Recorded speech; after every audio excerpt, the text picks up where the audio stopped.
Good morning, everyone. Welcome back to day 2 of Hobbit Camp and another couple of chapters today, chapters 2 and 3.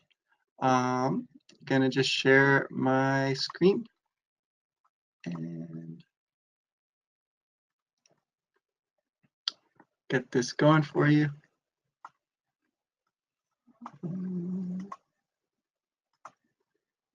Okay, so again, welcome to all of you who are live and to anyone watching after the fact. I did want to point out that you can find us on YouTube, searching for Signum Academy, YouTube, and you'll find that there are a few different things called Signum Academy, but ours you can tell because of this little guy here. Just look for him reading his book, and that's the one that you want to follow and share. And again, you can contact us through there, our presence on YouTube, or through our other website through Signum University/Academy.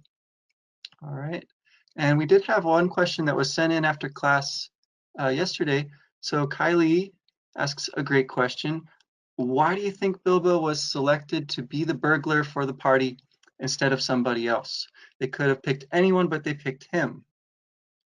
And that question was one that is indicated for us, I think, pretty strongly by the dwarves who are so doubtful of him, by Bilbo himself, because he doesn't know why he's being chosen, and especially by Gandalf, who does use that kind of description of Bilbo. He's the chosen and selected burglar. So why Bilbo? It seems like part of it has to do with what we were discussing yesterday, the two sides to Bilbo, the Took side, the Baggins side, how those two fit together. He's, of course, as a hobbit, very quiet, very sneaky, as we see in our reading for today. And he seems to be a good stand-in for Gandalf, actually, in the reading today. Since Gandalf's not there, Bilbo sort of takes the lead in chapter 2, at least. So I think those are all some possible answers there. I'm curious to hear what you guys think as well. So send in questions, send in ideas, either live during the session here in the question box or after the fact. You can email us anytime at camp@signumu.org. Okay, so again, our theme for today will be discussing the wishes and the choices, especially from Bilbo. What are some of the things that Bilbo decides to do? What are some of the things that he wishes to do? How do those things relate? And especially one way to think about this is in terms of the risks that Bilbo takes. What is motivating him when he takes some of those risks? And when you're working on these journaling activities, you can think about other really specific questions too, like why he runs out of his door there at the beginning of chapter 2. We hear Bilbo say it smells like elves when he comes into Rivendell. What do you think elves would smell like? What kind of clues do we get about what that could mean? Or what does your imagination let you smell when you smell elves?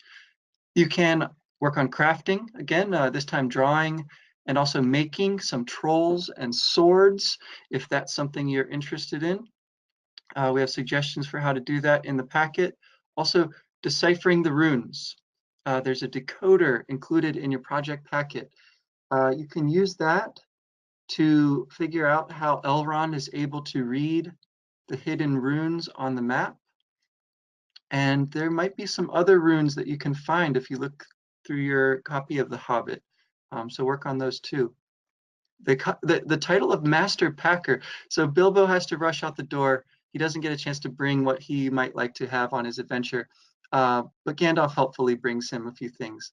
So a fun activity for you guys to try.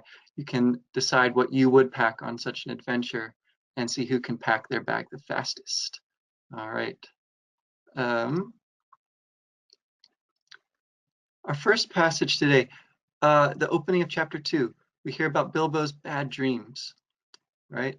So up jumped Bilbo, putting on his dressing gown. He went into the dining room. There he saw nobody, but all the signs of a large and hurried breakfast. There was a fearful mess in the room, piles of unwashed crocks in the kitchen. Nearly every pot and pan he possessed seems to have been used. The washing up was so dismally real that Bilbo was forced to believe the party of the night before had not been part of his bad dreams, as he had rather hoped. Indeed, he was really relieved, after all, to think that they had all gone without him, and without bothering to wake him up.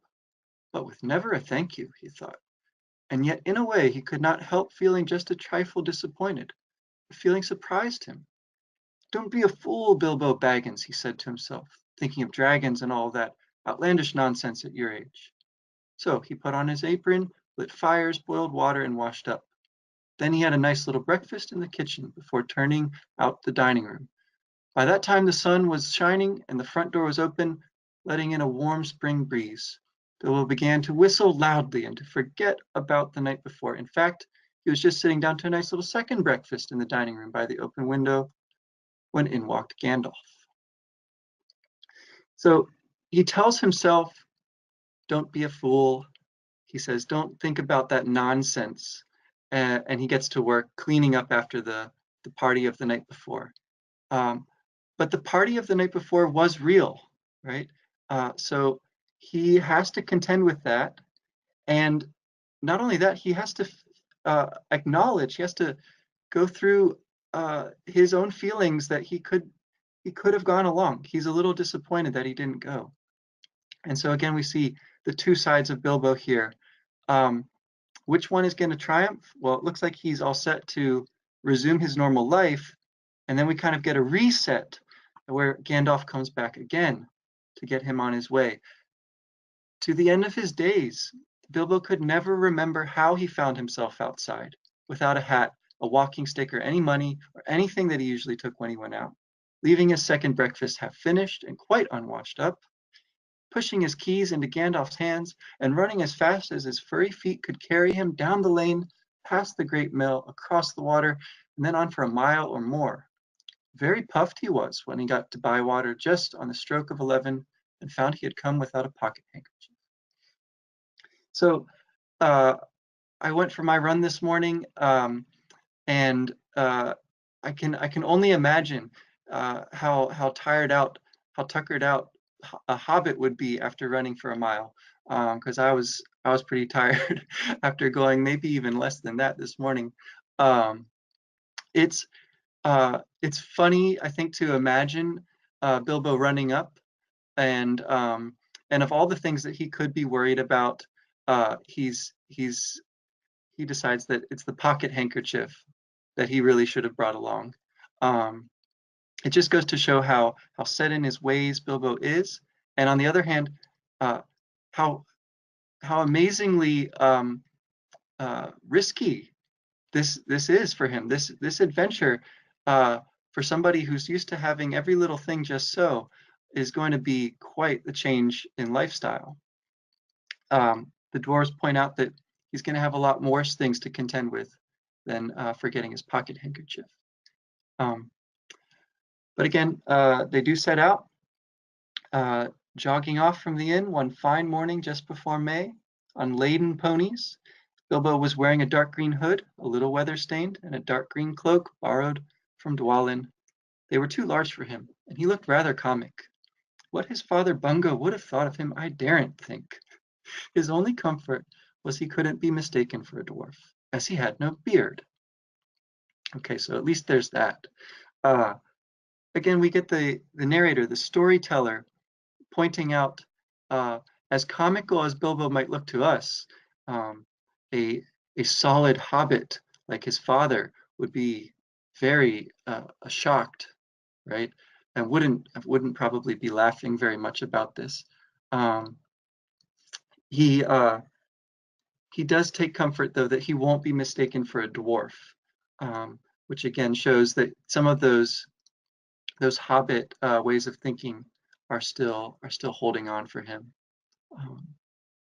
He enjoys the journey for a while as they're traveling through a pleasant country, but then things begin to change. So they have their first camping session here.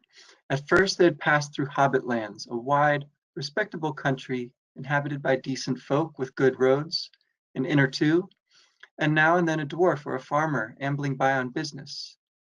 Then they came to lands where people spoke strangely and sang songs Bilbo had never heard before. Now they had gone on far into the lone lands, where there were no people left, no inns, and the roads grew steadily worse. Not far ahead were dreary hills, rising higher and higher, dark with trees. On some of them were old castles with an evil look, as if they had been built by wicked people. Everything seemed gloomy, for the weather that day had taken a nasty turn. Mostly it had been as good as May can be, even in merry tales, sorry. But now it was cold and wet. In the lone lands they had been obliged to camp when they could, but at least it had been dry. To think it will soon be June, grumbled Bilbo as he splashed along behind the others in a very muddy track. I'm sure the rain has got into the dry clothes and into the food bags. Bother burgling and everything to do with it. I wish I was at home in my nice hole by the fire, with the kettle just beginning to sing. It was not the last time that he wished that. So we get a cue here to think about Bilbo's wishes. We've seen him a few times wish that he would be left alone, right? That he would have been able to have just dreamed that whole experience the night before. If his dreams are an expression of his wishes, perhaps we could think of it that way. But here we are also cued to watch for this kind of particular wish about being back home. It's not the last time that he wished that, and we'll see again in the reading for today another time that he wishes that. It comes back frequently, and we might just watch out for the kinds of things that seem to make Bilbo wish that he was back home. And then the other thing we might watch for is what does he do about this wish? Does Bilbo ever actually act on the wish to be back home? Does he ever actually turn back? Watch for that. See if there's any hint that he wants to go back home badly enough to actually do it. The theme of choices now is an interesting one in this case too, because if he wishes for something badly enough, and if it's in his power to do it, then he could just go home, say. But instead he does the opposite, right? He continues on the journey, so far at least. So his choices here seem like they're not quite lining up with his wishes. But as we saw, he doesn't really know why he leaves his house without a pocket handkerchief.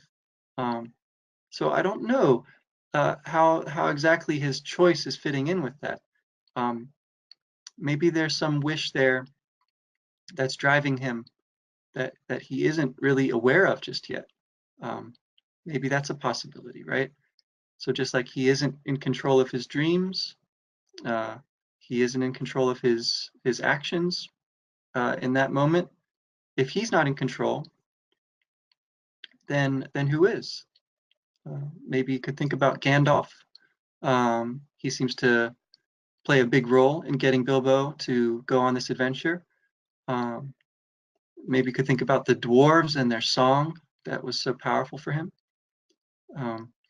But now that they're actually getting out into the wild country, it's not quite the same as the songs made it out to be, right?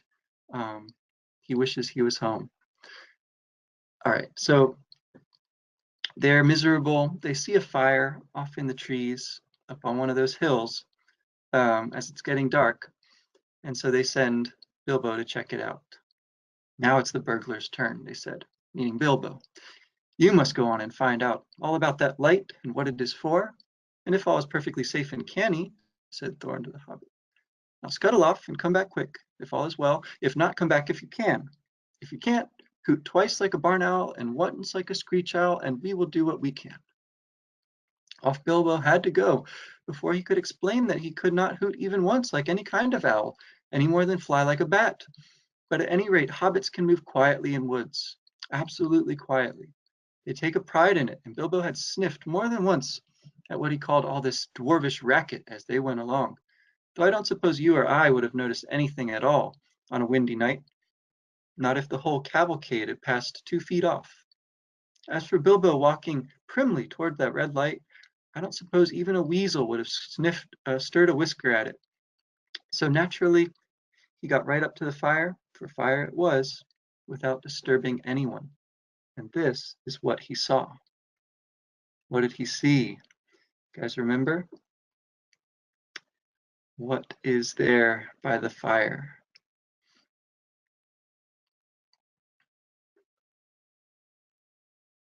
And while you're thinking about that, while you're getting your answers in there, we're reminded here that, like we're told back when the narrator interrupts to describe hobbits for us in chapter 1, reminded how quietly they can move. And he, again, the person telling the story, whoever it is, connects himself with the reader here. You or I, we wouldn't have noticed anything at all on a windy night. So you can start to, again, imagine, maybe you can relate to some of these experiences. If you haven't gone on an adventure, maybe you've at least gone camping or gone out running to when you run late for something. Maybe you can relate to being out on a windy night and kind of wondering what's out there in the dark, right? Or like Bilbo, if you're out and it's wet and cold and miserable, you could relate to wishing to be back home. So one of the journal prompts for today, yep, that's right, trolls. So even Bilbo can tell that they're trolls, although he's never seen them before. He's heard stories. And Bilbo's decision here, again, a strange one maybe at first, it looks like, instead of going back and getting the dwarves to help, he decides that he had better prove himself as a burglar. So here's his chance. Bert and Tom went off to the barrel. William was having another drink. Then Bilbo plucked up courage and put his little hand in William's enormous pocket. There was a purse in it, as big as a bag to Bilbo. Ha, thought he, warming to his new work as he lifted it carefully out. This is a beginning. It was. Trolls' purses are the mischief, and this was no exception. Here, who are you? It squeaked as it left the pocket, and William turned round at once and grabbed Bilbo by the neck before he could duck behind the tree. Blimey, Bert, look what I've caught, said William.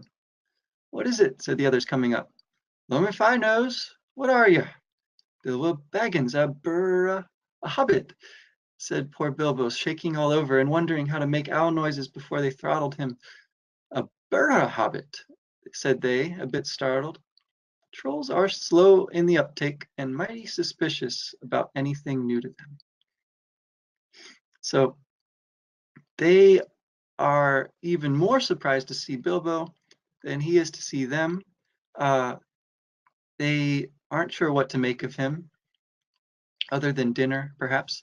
What did you guys think of the purse? The troll's purse that he keeps in his pocket apparently can talk.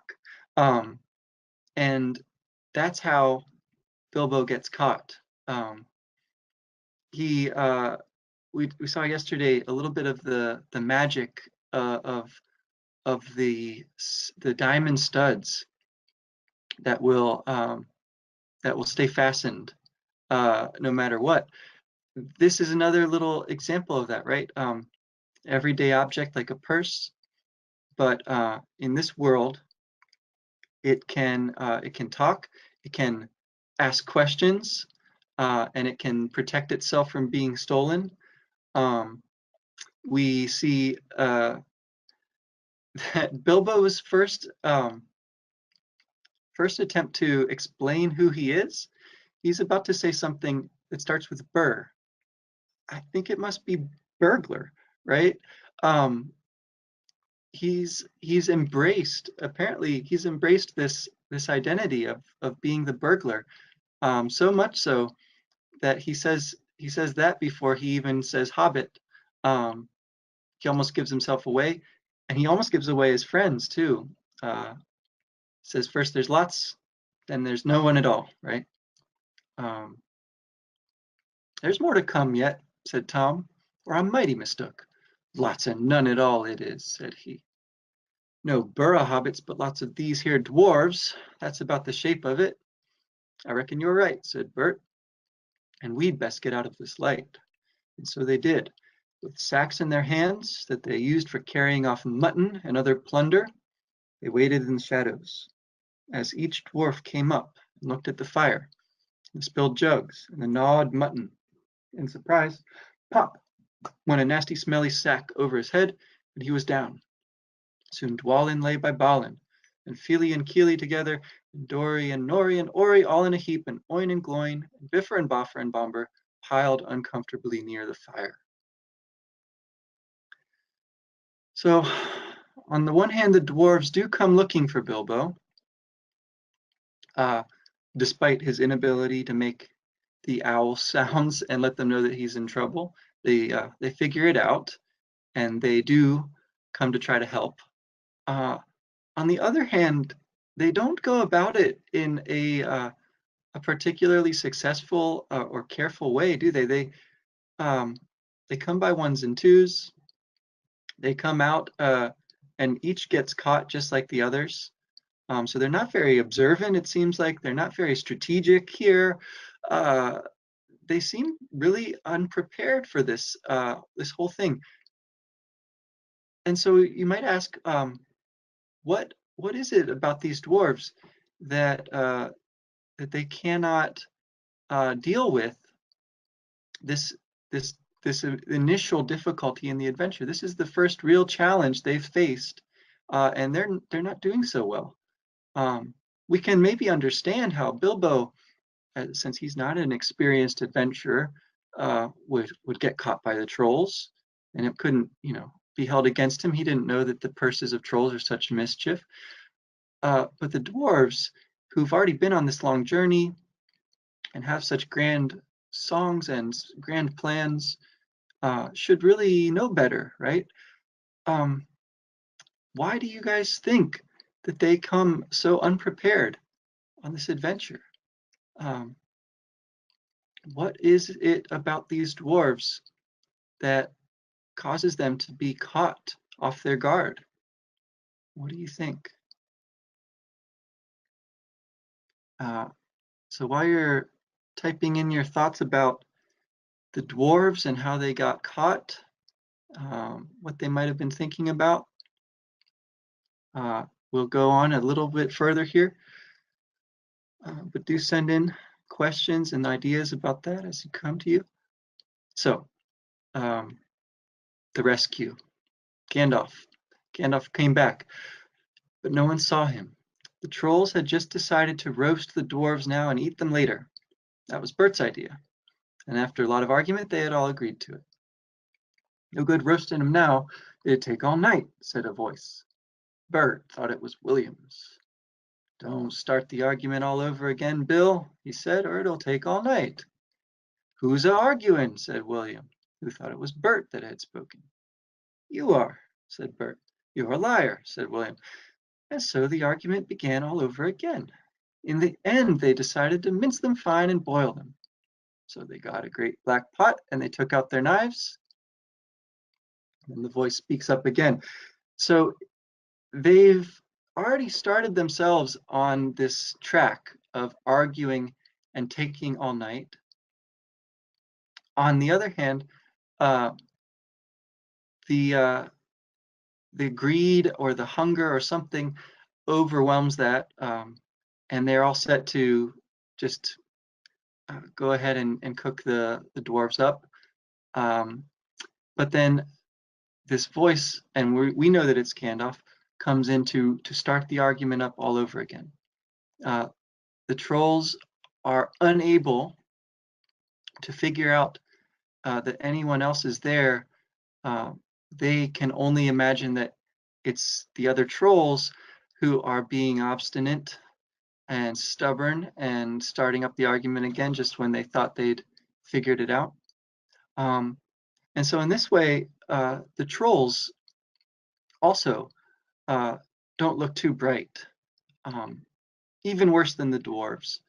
And of course, it turns out even worse for them. The dwarves get rescued, the trolls get turned to stone. All right, so if there's thoughts about the trolls and the dwarves, keep sending those in. There's a question here going back to the two sides of Bilbo and the question about his choices and his wishes. So the question is Bilbo's wish to be home and safe his Baggins side coming out? Then when he does his burglar thing and he even joins in the fight against the trolls instead of running, is that his Took side coming out? It seems like that would be a good way to kind of keep a track of Took and Baggins, right? Baggins wanting to be home and safe, and Took wanting to be adventurous. There's also an element too of respectability, right? And we know that the Tooks are not as respectable as the Baggins, right? Because going on adventures is not respectable. And yet, Bilbo seems really concerned with his reputation, right? That's part of why he decides to go on the adventure in the first place, because they're doubting him and say that he looks more like a grocer than a burglar. And so I don't know if it's just his Took side that takes him on this adventure, or a little bit, at least, of the Baggins side playing into that as well. The joining in the fight, yeah, I mean that seems pretty clearly adventurous. And although he's unable to reach any higher than the troll's ankles, he does try to stick up for Thorin there and help him fight against the trolls, and they do a pretty good job.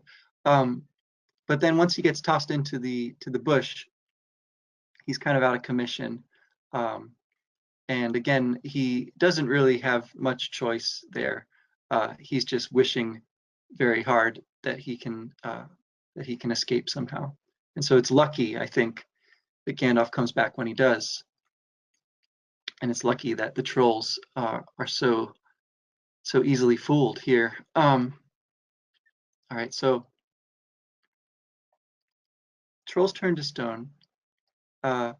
Apparently their purses and everything on them also turns to stone.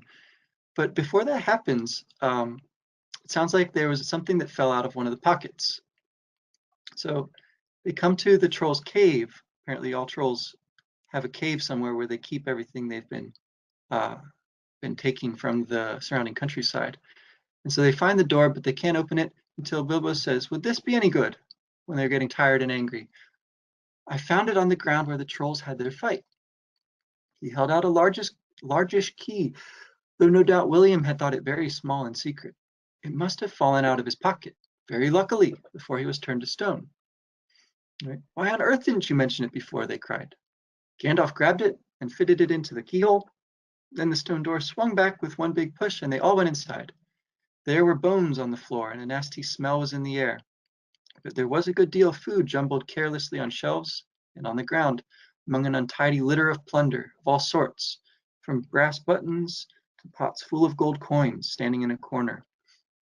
There were lots of clothes, too, hanging on the walls, too small for trolls, I'm afraid they belong to victims, and among them were several swords of various makes, shapes, and sizes. Two caught their eyes particularly because of their beautiful scabbards and jeweled hilts. Gandalf and Thorin each took one of these. Bilbo took a knife in a leather sheath. It would have made only a tiny pocket knife for a troll, but it was as good as a short sword for the Hobbit. These look like good blades, said the wizard, half drawing them and looking at them curiously. They were not made by any troll, nor by any weaponsmith among men in these parts and days, but when we can read the runes on them, we shall know more about them. Right, so again, we come to something that Gandalf cannot figure out. Right, he can't get the door open, although he tries some spells on it. He does know that there must be a way in, and fortunately, luckily, Bilbo has found the key. We see that trolls are not as tidy as hobbits, although they are very concerned about their food. And they have among their treasure here two particularly beautiful swords and this knife, which seems to go along with them, that works perfectly for Bilbo as a sword. So I wonder just how this this question about what the swords have come from might fit in with this idea of luck, of finding the key and finding something that will work perfectly for Bilbo, right? Because the trolls didn't know how to value it. It sounds like the trolls didn't know what they had there, and maybe they were too big and too careless to use them in any case. But we see that the trolls' slowness works against them, and now we see that luck seems to be on the side of Bilbo and the dwarves. So those are a couple of interesting clues here to keep watching for, I think. We also are going to find someone who can read those runes. I don't know if they're the same runes as are on the map. It sounds like they must be different because Gandalf can read the map, but he can't read what's on these swords. So got to find someone even wiser than Gandalf. Moving on into chapter 3, we get another of these instances of Bilbo wishing he was home. Is that the mountain? Asked Bilbo in a solemn voice, looking at it with round eyes. He had never seen a thing that looked so big before. Of course not, said Balin. That is only the beginning of the Misty Mountains, and we have got to get through or over or under those somehow before we can come into Wilderland beyond. And it is a deal of a way, even from the other side of them to the Lonely Mountain in the east, where Smaug lies on our treasure. Oh, said Bilbo, and just at that moment he felt more tired than he ever remembered feeling before. He was thinking once again of his comfortable chair before the fire in his favorite sitting room in his hobbit hole, and of the kettle singing, not for the last time. So, in this case, what is it that makes Bilbo wish or at least think about being home again? We're told that he felt more tired than ever feeling before. This time it's comfort, right? Being by the fire in his sitting room in the hobbit hole and the kettle singing. So everything orderly, comfortable. Whereas here, he was all set to think that they were close to the end of their journey, right? There's the mountain.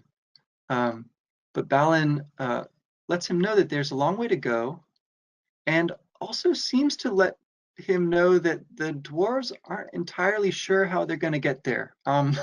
So he points out that they could go over or through or even possibly under the Misty Mountains. These all seem to be possibilities, open open question how they're going to get through the mountains, and they don't even talk about what they're going to do once they get past the mountains. You might also note that they have not mentioned yet what they're going to do about Smaug, although he's mentioned here. Yeah, so there's a question that comes in about this one. Is the dwarves wanting to go get their treasure back from Smaug their wish? That seems to be the strongest wish here. If on the one hand you have Bilbo wishing he was home, and you put that in the balance, on the other hand you have the dwarves wishing to get their treasure back, it seems like the wishes of the dwarves are the strongest right now, and they have even kind of enchanted Bilbo, right? They've woken up his Tookish side, and it's working with his Baggins reputation, right? His desire to be thought highly of and recognized as somebody who's capable.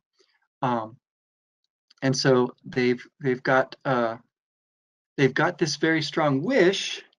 It doesn't seem like they've quite made all the choices that are gonna make that come true, right? They haven't decided yet how they're gonna get through the mountains and all the way through the wild to the Lonely Mountain.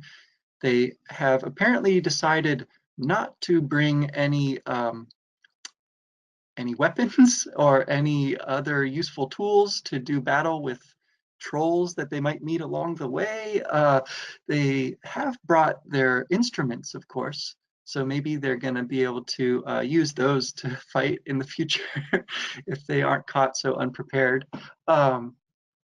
Anyway, it's a good thing. I think I would point out again, it's a good thing that Gandalf turns up when he does, right? That he comes along, at least so far. Although again, it's not entirely clear whether that's a choice that the dwarves have made or something that Gandalf is doing for his own reasons. But he's come to their rescue already. Oh yeah, they've got at least a couple of swords now. That's right. You're pointing out, I think this must just be from Sharon. Now Thorin has a sword. Lucky. So Bilbo is armed. Thorin and Gandalf both have their swords as well. All right, so they won't be taken quite as unprepared next time. On to Rivendell. So they are led here by Gandalf, although even he seems a little unsure at times of the way, but they find it eventually. You have to know exactly where it is, and it's a steep valley that you can't see from very far away. So steep does it go down. Bilbo never forgot the way that they slithered and slipped in the dusk down the steep zigzag path into the secret valley of Rivendell. The air grew warmer as they got lower, and the smell of the pine trees made him drowsy, so that every now and again he nodded and nearly fell off or bumped his nose on the pony's neck. Their spirits rose as they went down and down. The trees changed from beech and oak, and there was a comfortable feeling in the twilight. The last green had almost faded out of the grass when they came at length to an open glade not far above the banks of the stream. Smells like elves, thought Bilbo, and he looked up at the stars. They were burning bright and blue. Just then there came a burst of song like laughter in the trees. Oh, what are you doing, and where are you going? Your ponies need shoeing. The river is flowing. Oh, tra-la-la-lolly down here in the valley. I'll spare you guys my singing of the rest of the song, but a very interesting song here. It's like laughter we hear, and it is apparently coming out of the trees. But we hear later that it must be the elves that Bilbo had sniffed out as they came down. Again, Bilbo is feeling sleepy here, which seems to be something that he he connects in his mind with home, right? Being comfortable, being sleepy, and that comfortable feeling seems to be connected also with the trees, the warmth as they go down, their spirits rising. So this is a kind of a relief after their first brush with danger and the trolls. Now we're getting the kind of the flip side, their first taste of arriving somewhere. It's not where they want to finally get to, right?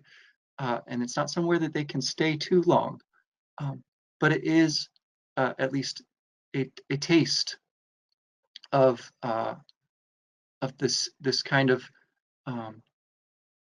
combination of comfort and adventure, right? The success of their journey is foreshadowed here a little bit, and the narrator comments on this song of the elves. Says, so they laughed and sang in the trees, and pretty fair nonsense, I dare say you think it. Not that they would care. They would only laugh all the more if you told them so. They were elves, of course. Soon Bilbo caught glimpses of them as the darkness deepened. He loved elves, though he seldom met them, but he was a little frightened of them too. Dwarves don't get on well with them. Even decent enough dwarves like Thorin and his friends think them foolish, which is a very foolish thing to think, or get annoyed with them. For some elves tease them and laugh at them, most of all at their beards. All right, so we get a little comment on the elves there. And I thought this connected a little bit with something on the next page too. The narrator comments here too. Now it is a strange thing, but things that are good to have and days that are good to spend are soon told about and not much to listen to, while things that are uncomfortable, palpitating, it's your heart beating, and even gruesome may make a good tale. And they take a deal of telling anyway. They stayed long in that good house, 14 days at least, and they found it hard to leave. Bilbo would gladly have stopped there forever and ever, even supposing a wish would have taken him right back to his hobbit hole without trouble. Yet there is little to tell about their stay.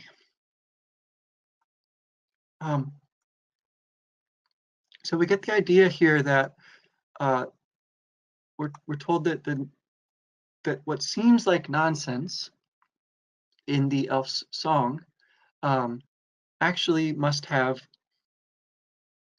some kind of sense to it, and possibly even wisdom, because we're told that a little later we're told about how wise Elrond is, and he's the leader of these folk. Now, we're also told here that the dwarves don't really get along with the elves. Now, if we've seen how the dwarves are getting along on their adventures so far, then that might also indicate that the elves might have figured something out that the dwarves don't know. Right? The elves tease and laugh at them, a little bit like I guess we've been teasing and laughing at them tonight. Oh, we've got a question here. How do the elves know about the dwarves and Bilbo when they sing their song? Do they have magic or maybe spies? It sounds like the elves get news very, very quickly. So not much can happen without them knowing about it. Another indication that they have a better idea of what's going on than the dwarves do. Gandalf also let us know that he had been meeting with some of the elves of Rivendell when he had gone to check out the road ahead before he had to come back and rescue them from the trolls. So if anyone, maybe Gandalf has been passing along some of this information. But also, as sneaky as Bilbo is, right? Even he can't see the elves at first in the woods, right? He wouldn't know they were there, aside from the smell, maybe, until he hears them singing to them. So the elves are really really sneaky. Yeah, so maybe they've been spying on the dwarves.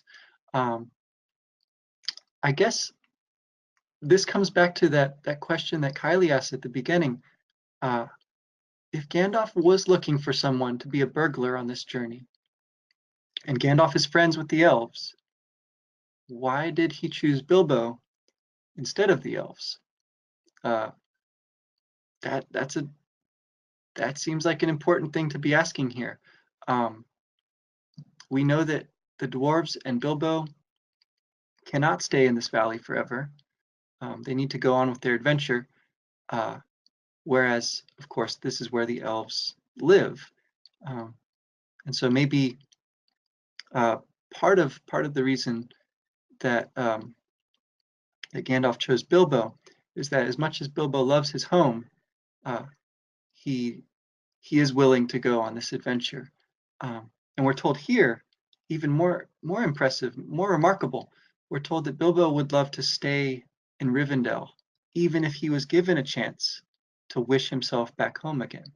So there's something really powerful about Rivendell, really amazing about the elves. I think it's fair to call it magical. Yeah. So good questions. Again, we meet Elrond now.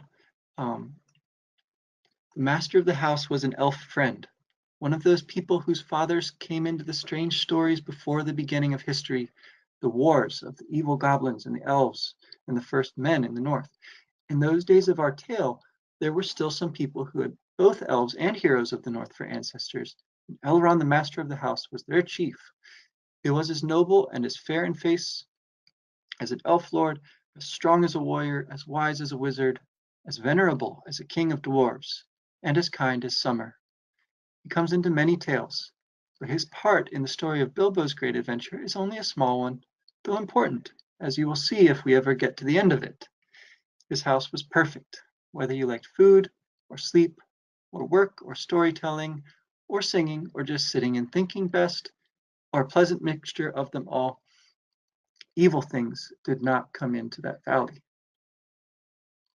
So, in case we were still worried about it, at least here we get some proof that the dwarves are not actually evil, right? Although they have dark business, we're told in the beginning there that they're decent dwarves, a decent bunch. And here we know that they couldn't actually come here if they were evil. So dwarves, not evil. And even more strongly, we are given a hint that there is much more going on with the elves, and more stories going on in the background of this story. Bilbo's great adventure is only a small one, although important. So that's an interesting way to connect him with these other stories that we're just sort of told about here. Now, Elrond is called an elf friend, and he has both elves and heroes of the north for ancestors, right? So he's a leader. He's strong as a warrior and wise as a wizard. So Elrond also, we're told, sort of combines a lot of different elements in himself. So in a way, he reminds me of Bilbo, actually, right? He has this kind of mixed background. He's clearly experienced some adventures, or at least knows a lot of stories about these adventures. And his house, right, is kind of like an even better version of Bilbo's house, right? And Elrond, again, chooses to stay there rather than go on an adventure. And so that's really interesting. Anyway, he helps out on this adventure in a small but important way, okay? Elrond knew all about runes of every kind. That day he looked at the swords they had brought from the troll's lair, and he said, "These are not troll make. They are old swords, very old swords of the high elves of the west, my kin. They were made in Gondolin for the goblin wars. They must have come from a dragon's horde, or goblin plunder, for dragons and goblins destroyed that city many ages ago. This Thorin, the rune's name Orcrist, the goblin cleaver in the ancient tongue of Gondolin. It was a famous blade. This Gandalf was Glamdring, foe hammer, that the king of Gondolin once wore. Keep them well. He also can read the runes on the map that none of them even knew were there when he holds it up to the moon. Moon letters are rune letters, but you cannot see them, said Elrond. Not when you look straight at them. They can only be seen when the moon shines behind them. And what is more, with the more cunning sort, it must be a moon of the same shape and season as the day when they were written. The dwarves invented them and wrote them with silver pens, as your friends could tell you. These must have been written on a midsummer's eve and a crescent moon a long while ago. So again, old stories, story of Gondolin, this place that was magnificent and created the swords, but was ultimately destroyed by dragons and goblins. The swords survived, and it sounds like the stories survived as well. We'll hear that Bilbo has heard that name, and he's kind of amazed that he's connected with them in a small way. Can you imagine meeting someone who points out something about you that you didn't even know, right? So that's what's going on with the map now. Elrond points out that the dwarves have in silver pen written something there. The ancestors of the dwarves have written it, something that the dwarves of today don't even know about, don't even know how to read. And yet when he points it out, it's extremely important. So here's what it says. Stand by the gray stone when the thrush knocks, read Elrond, and the setting sun with the last light of Durin's day will shine upon the keyhole. Durin, said Thorin. He was the father of the fathers of the eldest race of dwarves, the Longbeards, and my first ancestor. I am his heir. Then what is Durin's day? Asked Elrond. So Elrond doesn't know everything. The first day of the dwarves' new year, said Thorin, is, as all should know, the first day of the last moon of autumn on the threshold of winter. We still call it Durin's day when the last moon of autumn and the sun are in the sky together. But this will not help us much, I fear, for it passes our skill in these days to guess when such a time will come again. Okay, so we get an indication that this key or the keyhole on that secret door is not only a place, but a particular time, something called Durin's Day, when the sun and the moon are both in the sky at the same time. They will point out the keyhole somehow. Elrond doesn't know when that will be. Thorin doesn't know. Gandalf doesn't know. But they've had, again, some pretty impressive luck so far, right? Elrond being able to read those letters because it happens to be the same kind of moon shining on the same night when they were written long ago. That's pretty impressive. And as much as Thorin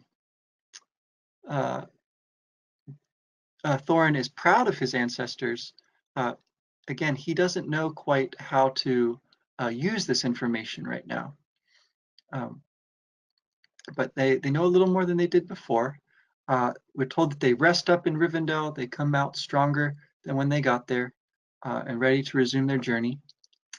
And that's where we leave off here for today. On a midsummer's morning as fair and fresh as could be dreamed, right? So started with Bilbo's bad dreams, or what he hoped were bad dreams, and now something as beautiful as a good dream. For tomorrow, going on into chapters 4 and 5, we meet goblins that we've heard so much about, and we meet Gollum, a mysterious character, even deeper down than the goblins in the Misty Mountains dwells Gollum. So For tomorrow, we're going to be digging into their riddle game. Okay, a quick question here. Yeah, are goblins the same as orcs?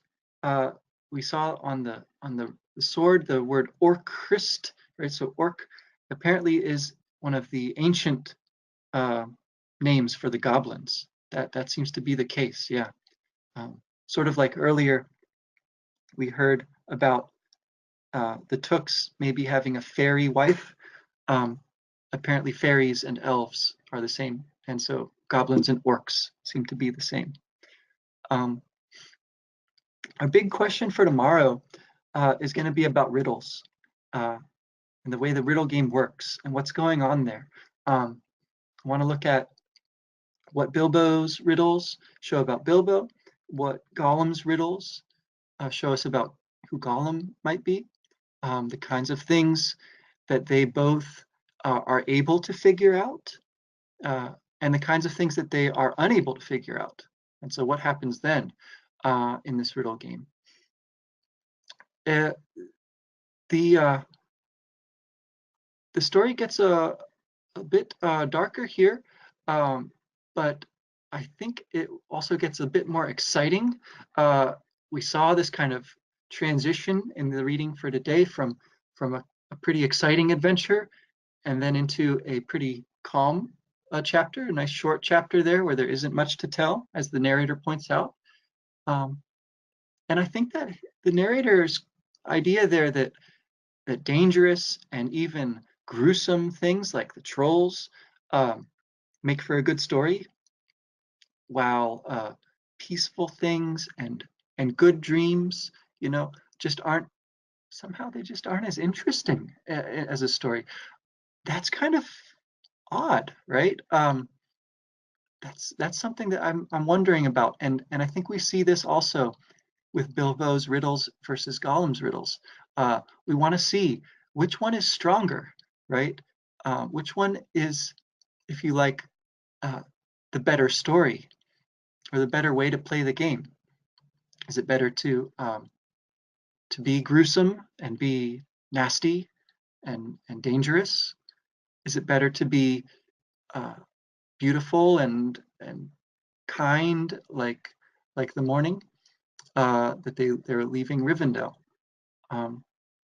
Is there some way that those two things can even fit together, and how does that look, right? Thinking about the two sides of Bilbo, maybe thinking about the two sides of Elrond that we hear about, or the many sides of Elrond, and thinking about the foolishness and wisdom of the elves. They can sing these silly songs, and yet they can also know so much about Bilbo and the dwarves that they don't even know about themselves. So a lot of, I think, a lot of really interesting ideas get put forward here. So I hope that you guys are enjoying this book so far. I did have one more little trivia point to bring up today, and since I've got a minute here, unless there's further questions, I'll just I'll throw this out there. Like I told you guys yesterday, the story goes that Tolkien was grading papers and wrote this line: "In a hole in the ground there lived a hobbit," and then he developed the story from there. He sort of discovered and went on this exploration of that idea of the hobbit to create this whole story. Well, there's also a story out there about how that tale got published finally, because none of us would know about it unless it was out there for us to read. And it wouldn't have gotten published, the story goes, unless the son of the publisher really liked it when he read it. So when Tolkien gave his manuscript, here's The Hobbit, to the publisher gave the manuscript to his 10-year-old son. And so we can thank him because he really liked it, apparently. He wrote a very favorable review saying how exciting the adventure was, how you don't even need pictures, right? Because you can see the events so clearly in your mind with your imagination. And he particularly highlights the goblins as being exciting. So yeah, there's a little tidbit for you, and that is, I think, unless there's last questions here, I think that's our time for today. Again, anytime you can check in at the website and find us on YouTube. You can send us emails there, camp@signumu.org. Until tomorrow then, happy reading.